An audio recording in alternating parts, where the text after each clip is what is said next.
A massive new crack has been spotted on Antarctica, and some people are claiming that this is a sign that the continent is splitting apart. But is there more to this story than meets the eye? Keep watching to find out. This video and others like it are made possible by a fantastic community of supporters. If you'd like to help support, go check out the link in the description or the pinned comment. What do you think happens next? Drop your best guesses in the comments below.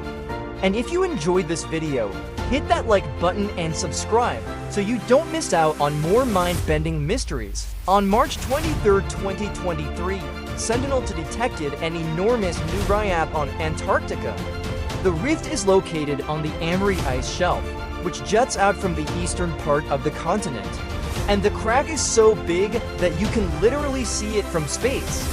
This is obviously a very unusual event, but is it a sign of something more ominous, like the continent breaking into pieces? As with most things related to climate change, it's complicated. The mrbeast ice shelf is bound to the mainland by a number of relatively narrow ice shelves.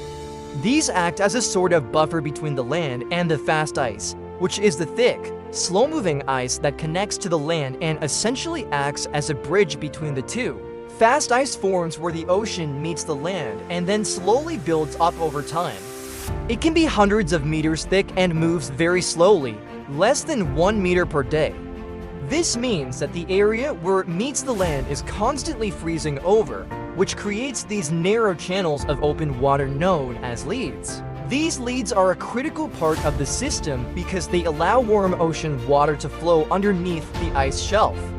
Without them, the cold fresh water from the glaciers would quickly freeze the bottom of the ice shelf and it would become stuck to the land. But with the leads, warmer water is able to melt the bottom of the ice shelf, keeping it afloat. This is important because if the ice shelf were to become stuck to the land, it would collapse and all of the ice would slide into the ocean very quickly. The problem is that warmer ocean temperatures caused by climate change are causing the leads to freeze over more often.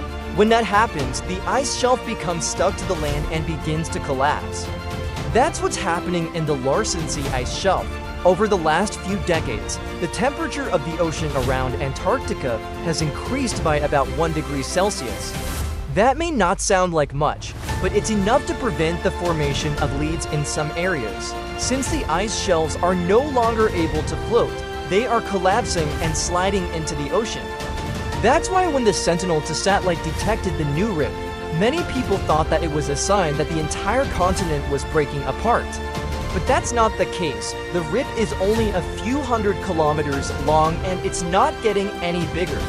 In fact, it's already stopped growing. This is good news because if the rift had continued to grow, it could have destabilized the entire ice shelf and caused it to collapse. Now, it is true that Antarctica is losing ice at an alarming rate, but the vast majority of that ice loss is happening in East Antarctica.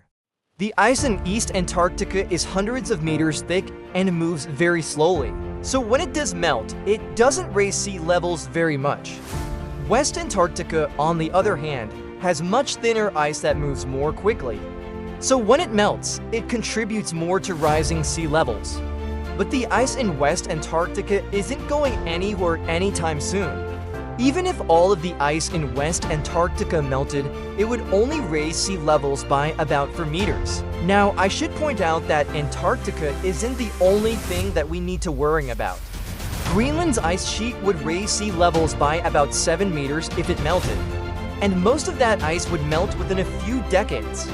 So yes, the melting ice in Antarctica is a serious problem. But it's not the end of the world yet. If you enjoyed this video and want to see more like it, please subscribe. Thanks for watching.